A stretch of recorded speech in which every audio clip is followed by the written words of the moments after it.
US President Donald Trump announced in an interview with CBS it was important to keep military presence in Iraq to watch over Iran.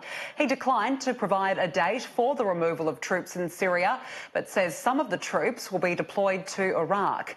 Joining me now live to discuss this is Peter Mathews, Professor of Political Science at Cyprus College. Peter, good to see you. Thank you so much for joining me. Good to see you, Danica. Thank you so much. Thank you. Firstly, what do you make of Trump's argument? Does the US need to keep troops in Iraq to monitor Iran? Well, you know, he was first talking about withdrawing them entirely and also withdrawing them from Afghanistan, and he had a lot of pushback from the military brass and other experts who feel like there should be some presence there because until ISIS is removed or its effect really nullified, the problem is that the U.S. May need to stay there, at least for a limited way. And there's a base called the base that's in the western Iraq that the United States is located. That base is something that Trump wants to hold on to in order to be able to look to and watch out for Iran. Now, there's a situation here where there's a tension because many of his experts are telling me you can't just withdraw from that area without ensuring that ISIS is not also weakened and maybe wiped out completely. Because ISIS was originally brought in because of what the U.S. did when it invaded Iraq illegally. The United States invaded Iraq, overthrew Saddam Hussein, and then dismissed the Iraqi army, which was a huge several 100,000-man army, and they dismissed them and made them unemployed. And some of those people became ISIS, in addition to combining with the al-Qaeda radical groups as well. So it's something that Trump is facing, and he wants to try to get out of there, but he can't get out of there fully at this point.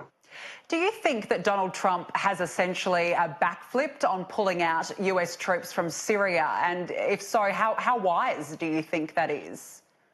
Yes, there was a big outcry once again with the military establishment here, the defense establishment, when he announced he was going to pull out from Syria entirely, all 2,000 American troops.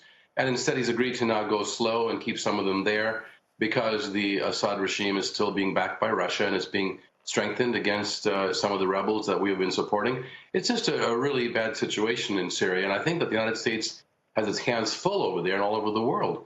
Now we're talking about Venezuela, and he's talking about having a military intervention in Venezuela, which will be just, I think, very inappropriate at this point. Another bogged down war once again, possibly. The Trump administration continues to ramp up the rhetoric against Iran. Is this aggressive stance merited? Has Iran been flouting international laws or doing anything deserving of such punishment? It hasn't. In fact, our own military intelligence leaders, three major department heads, the CIA head, FBI, and also the Director of Homeland National Security, National Intelligence, DNI, they all came out and did a report recently, last week, that Iran has actually been abiding by the nuclear accord that was signed between President Obama and the Iranian regime to have them not build nuclear weapons and to hold off on their nuclear testing and their weaponry, their bombs, in exchange for a lifting of sanctions, or at least beginning of lifting of sanctions. That accord was agreed to by several countries and Iran and the United States, and President Trump withdrew us completely from that. And now he's saying that Iran is belligerent, Iran is going and doing things that they shouldn't do. Again, they're breaking their word.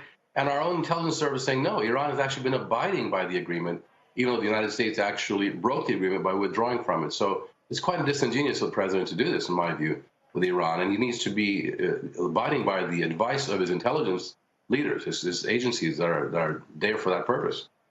Whatever happened, do you think, to Trump, the anti-interventionist? Why is he now, I guess, so hawkish? Here's the thing about President Trump, it seems, the last 2 years that we know his foreign policy. Sometimes he's interventionist in a very egregious, nonsensical way. Other times he's non-interventionist in a completely off-the-cuff, withdrawal type of approach, as opposed to saying there has to be measured, careful diplomatic negotiations taken when you're trying to negotiate a withdrawal from given a military situation. You've got to rely both on hard power and soft power.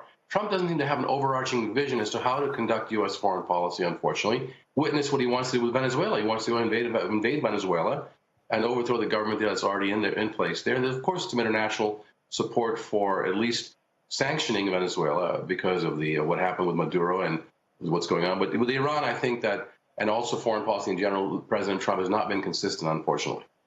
Peter Mathews, always a pleasure to speak with you. Thanks for joining me today.